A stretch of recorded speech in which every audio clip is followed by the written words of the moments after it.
Welcome to episode 4 of Value Talks. This is your host, Travis Tassett, and I'm here today with Chairman of Newterra Capital, Dan Tassett, to sit down and discuss innovation.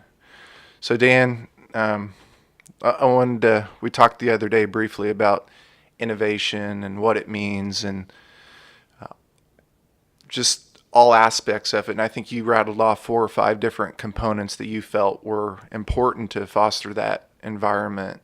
So let's just take a minute, if you're okay, and talk through where innovation comes from in your mind and what fosters it, what initiates it, what prompts innovation in the first place. And then we can talk about maybe how we see this playing out in the healthcare space. Yeah. Well, I'm anxious to get to this subject. As you know, I've been to get some of the baseline podcasts done, some of the background and, purpose and a lot of those so we can get into what I really love, which is innovation. And so I'm anxious to do this podcast. A lot of people, just what are all the elements and what does innovation mean and all those things. So I've never really had any formal training around innovation. I'm a voracious reader, so I read a lot about, what other people have done successfully, other innovators have done successfully. But I can't say that I've read a book per se, or attended a lecture per se on innovation itself, or attended an innovation conference, which I know they're all over the country. But it's just something you've always done, though. So I'm just going to kind of talk today about my own experiences with innovation. We've had some successes in innovation, and I'm going to talk about the things that I think are a common theme throughout innovation, at least for my experience. Other people's experience may be different, but for me, these are going to be the elements that I think need to be in place. And I think, as we talked about this prior to today, as I talked about what those elements are, I think you looked for some support from other innovators, whether it's Steve Jobs or whoever it might be, to see whether or not they had a similar mindset to what mine was around innovation. And I think you're going to share some of those quotes with us today. Yeah, absolutely. So starting with the first element, what is the first element that needs to be in place in order for there to be a healthy environment that allows that impulse of innovation to even occur? Yeah. Well, a lot of people think that innovation is about being creative, and that's really not true at all. You have to be able to think about things outside the box. If that's definition of creativity, then okay, there's a creative element to it. But it starts with a problem, and in my mind anyway. In other words, there's a problem to solve. There's something that needs to be fixed or needs to be improved, and when you start analyzing that problem or that situation, then an innovative mind or an innovator or a group of innovative people begin to coalesce around that problem and say, how are we going to resolve this problem? And so in my mind anyway, it starts with a problem to solve. That's the beginning of innovation. And sometimes, what's interesting about it is sometimes you think that this is the problem, and then as you get through a process, the problem redefines itself.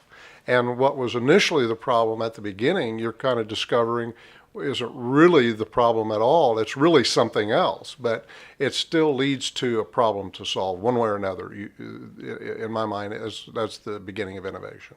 And that's really dating back to Plato and the Republic wrote that, the necessity is the mother of invention.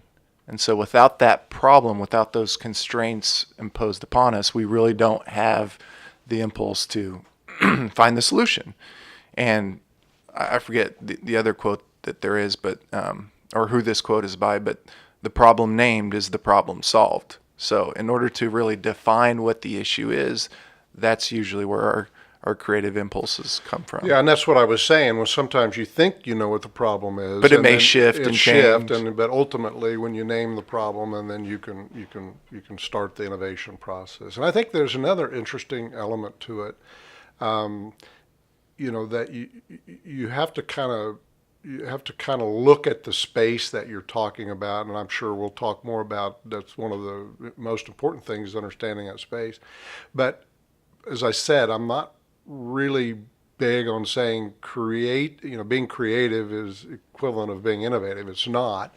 And similarly, being able to dream about a solution for a problem is not being innovative either. Just being able to just sit here and think about, the problem itself is not innovation. You actually have to execute and make things happen. So once we identify that there's a need, or the necessity or the need is driving us to find a solution, and we've identified that problem, what else needs to be in place? I actually believe that if you have unlimited resources or too many resources, it's a impediment to innovation. So I know a lot of people, when I've said that to them, they think, oh, that doesn't make any sense. We'd like a lot more money and a lot more people to help solve this problem. And I think it's the opposite. I think in order to be an Innovate or a group of and really come up with an innovative solution to a problem, you need to have limited resources. I know it seems counterintuitive, but my experience is that if you have too much resources, then you won't innovate. You'll look to purchase the solution that already exists in the marketplace. And I could give you example after example in the space that we're in.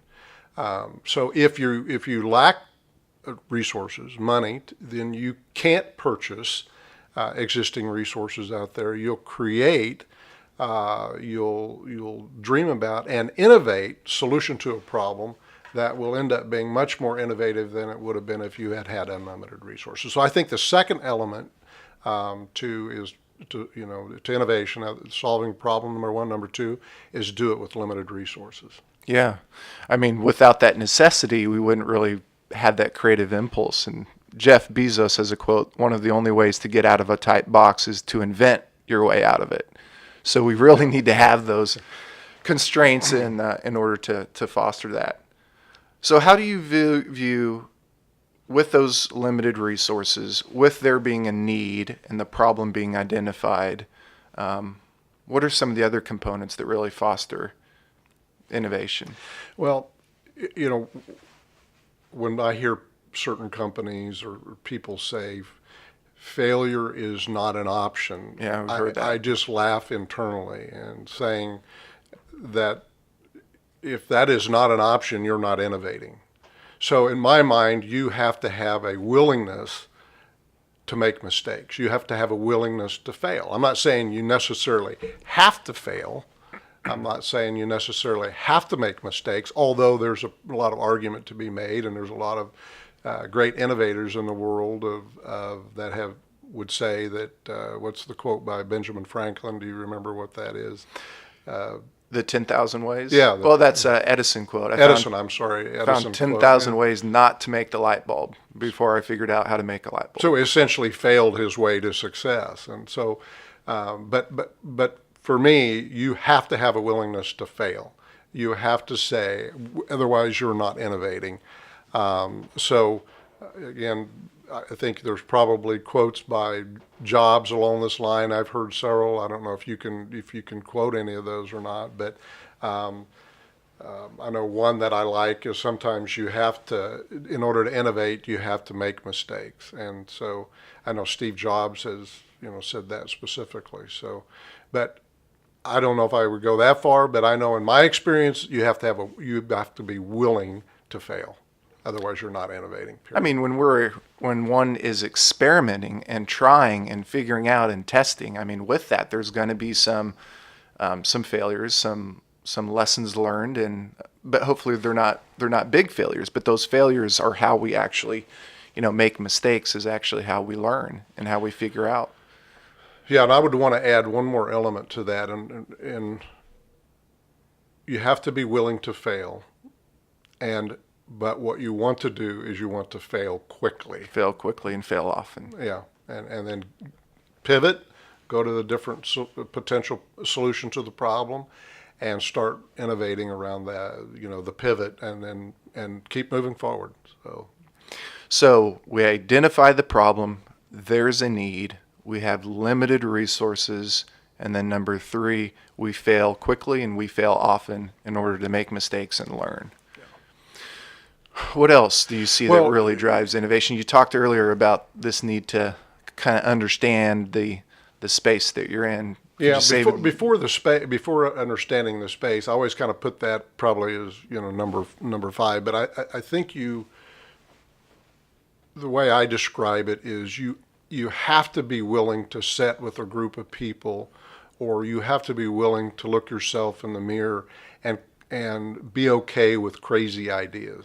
In other words, there's nothing that you would say in a room full of a group of innovative or an innovation team that somebody would look at and say, stupid idea. So you have to be willing to say, I've got a crazy idea. How about this?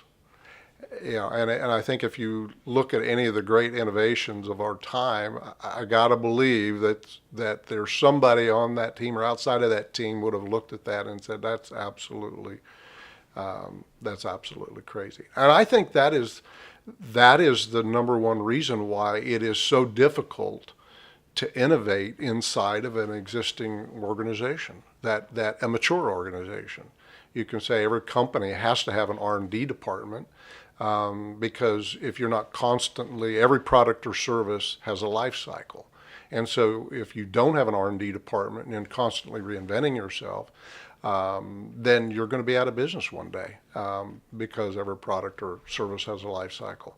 But it's difficult to innovate inside a mature company. That's why oftentimes companies, including us, will fund innovation outside of our current organizational structure, or even outside our own city or state, to cause that innovation to occur, because it's so hard to introduce crazy ideas into an existing organization, because there's always somebody there going to shoot it down and say, tried that, didn't work. Won't, let's don't, that's too crazy. Oh, that's, way out there. Oh my gosh, they're way out in left field. And so, so the fourth thing in my mind is, the fourth element is, got to have a crazy idea, and you got to run with it.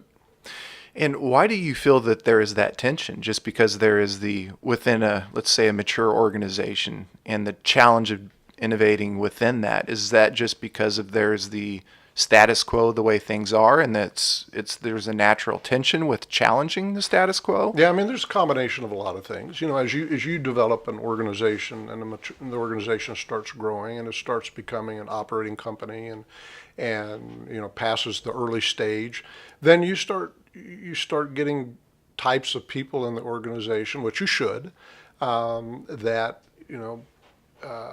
More operators. And they're there, and their job is to prevent chaos, and it's to execute and perform on the operations of the business. So you get more accountants, you get more CPAs, and so you get more attorneys, and all of that kind of stuff. More people involved, and just by the nature of the way they are put together, their instinctive talents, the way they were trained, educated, their experience is all around stabilizing and improving operations, and just so that you get more and more of those people, and it becomes easier and easier for your organization to criticize the people who have the crazy ideas, and so they get put down, they get squelched, and so the challenge as a leader of an organization is to try to keep a vibrant balance, keep the three legs of the stool, keep your sales and business development team vibrant, keep your operations team, your production team vibrant. At the same time, keep your R&D department, your engineering department, if you will, keep it vibrant. Those three legs of the stool are really how business functions and moves forward. But it is difficult to do. The more mature organization gets. That's why, again, we ourselves have done a lot of innovation internal, but we've done some external, and I'll give you some examples of that before the podcast is over. Maybe. Well, you mentioned Jobs, and everybody knows Steve and what he's done and being innovative in the space. And one of his quotes is, "The people who are crazy enough to think that they can change the world are the ones who do." Yeah, there you are. The word crazy is in there, the same word that I'm using. That's a great quote. I've not heard that quote before, but it's an affinity for the rebels that are willing to kind of challenge the status quo, right, and carve a new path. And Yeah. There's a lot of challenge in that. So the last one is what you were alluding to a little earlier, Travis, which was you really need to understand the space you're in really well. You know, every aspect of the space. And if in our case we're innovating inside of healthcare, well, you need to understand we as an organization or as a group of innovators or an innovation team or an R&D team, whatever, needs to understand the healthcare space really, really well, every aspect of it. The clinical models, the business models, the financial models, you know, the legal aspects of it, you know, the trends, every place that it's going. You know, even the epidemiology detail associated with it. And so, as you understand the space really, really well, that's the beginning point.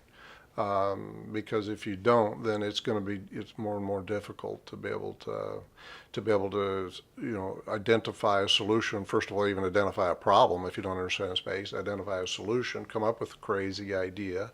You know, restrict your resources so that you can actually innovate, and then, you know, start headed down the path of, you know, making the change, you know, outside the organization or inside the organization. So just the space, the everything about what we're doing is what we try to understand the healthcare space in its entirety, and constantly being out on the front side of it. Okay. Well, let's you know, talk a little bit about the role that Newterra Capital has played in helping bring innovation, in particular, to the healthcare space. You know, we've done a lot of things that I don't think we've always acknowledged and, you know, given ourselves credit for. But, you know, dating back 20 years ago, you know, you've really initiated a lot of the firsts in the healthcare space. And let's just talk through some of these within the Newterra Capital family of companies. Well, as you know, the culture of an organization really kind of takes on a lot of different elements, but one of them that it takes on is certainly the, you know, what the, you know, the founder or the, you know, the leader of the organization. I love early stage companies. I love startups. It's less interesting to me to take an existing company and grow it. It's more interesting. It's more fun. It's more challenging to be able to, you know, innovate from the ground up and do a startup company. So I'm constantly looking at, you know, I get up in the morning and my day starts with, you know, problems to solve. That's whereas most people, I don't think, would look at life like that. They would look at life and say, you know, how can I take what's there and make it better, maybe, but not, and avoid a lot of change and disruption. Where I love change, I love disruption, and I like organization to be rebellious against what we're doing currently in the status quo. So our whole Newterra Capital is really has got the returns for ourselves and for our investors because we are mostly investing in startup and early stage companies, which means we're not buying a multiple of EBITDA. Mm-hmm. We're investing in capital on R&D and at par value, and then of course as we grow the company, we get a lot better return on capital, which we've you know, right now we're in excess of 60% annualized IRR since the inception of the foundation or the founding of the company, which has been over 20 years ago. For our money as well as our investors' money.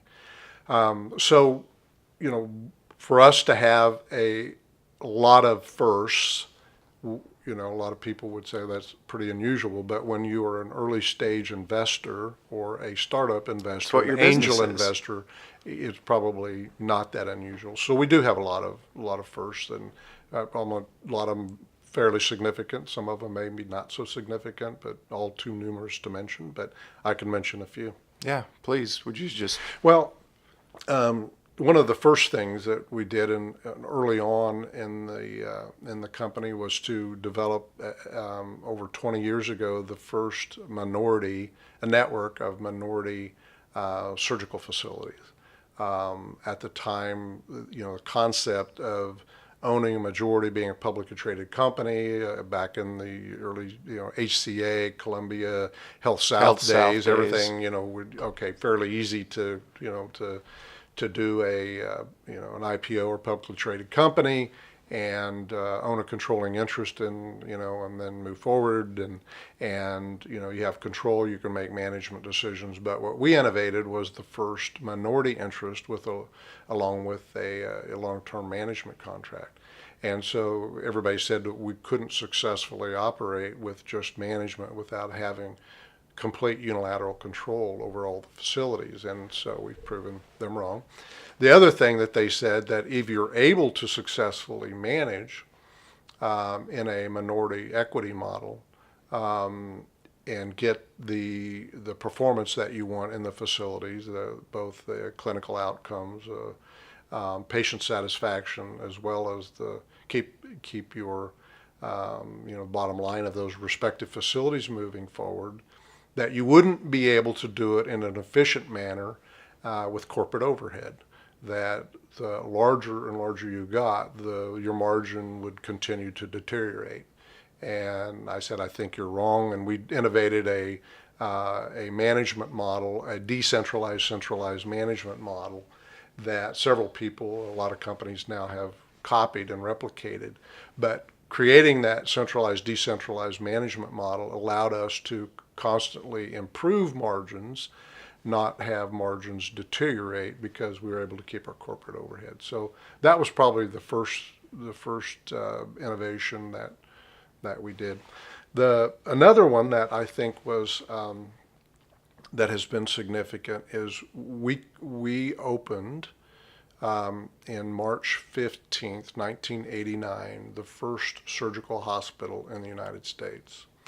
The idea of a surgical hospital now has been, with physician ownership anyway, has been, because of the Affordable Care Act, has made it illegal for physicians to own their own hospital, which is, that's a whole other discussion that we might do a podcast on at some time, how the government prevents, and state, local, federal government prevents innovation. In fact, let's just make a commitment to do that. But we could talk about that for hours. But the first surgical hospital, there was a physician in California, Dr. Perot, who claimed to be the father of surgical hospitals. But we opened ours up prior to what he did. We just didn't put a lot of publicity around it. So, and now, as you know, there's hundreds of those across the United States. But that was a big first for us.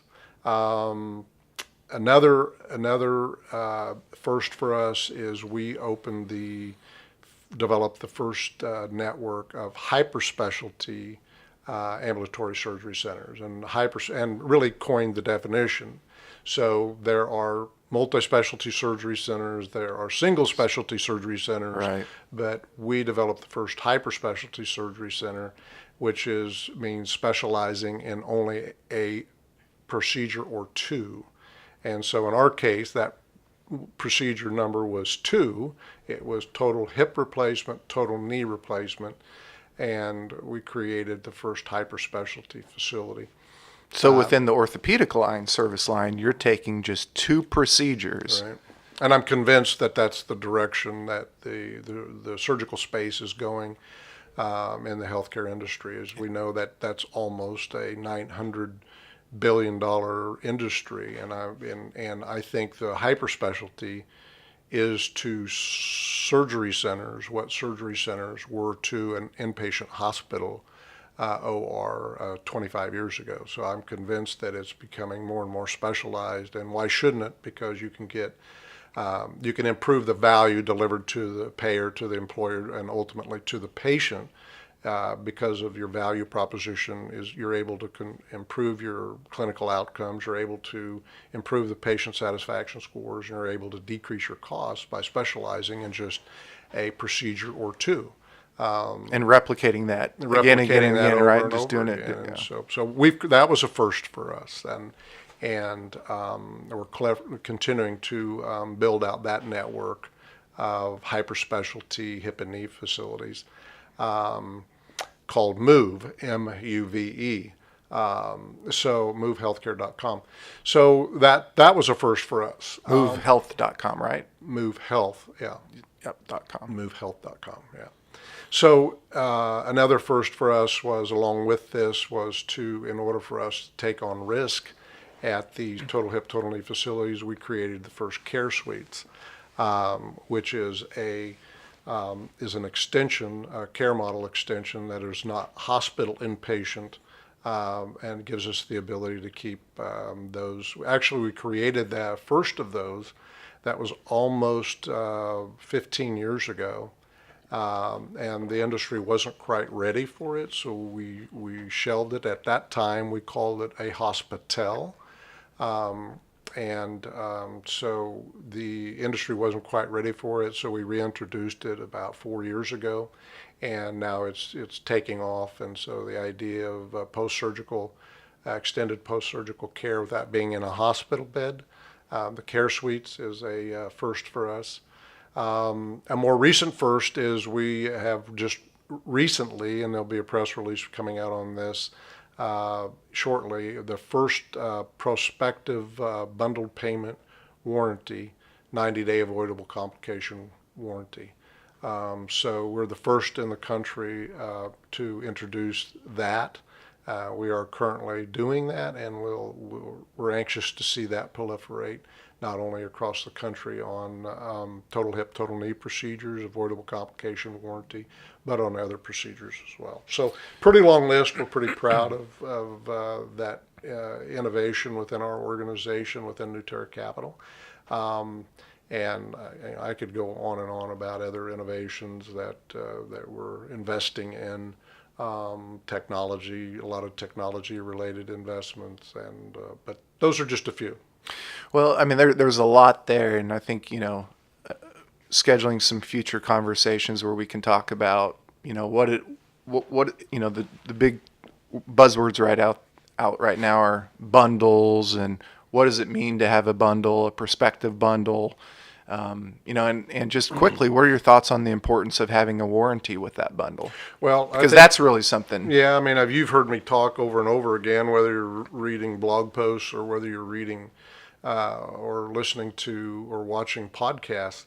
I've talked over and over again about the transformation that healthcare is undergoing, and the elements that are driving that transformation are payment reform and consumerism. And payment reform, in the simplest way to describe it, is a transfer or a shift of risk from the person or the company who's paying for the surgical procedure or medical condition or episode of care or whatever it might be, transferring that risk from the person that's paying for it to the person that's providing it. And that's the way every other product or service, the warranty that exists on an automobile is put there by the manufacturer.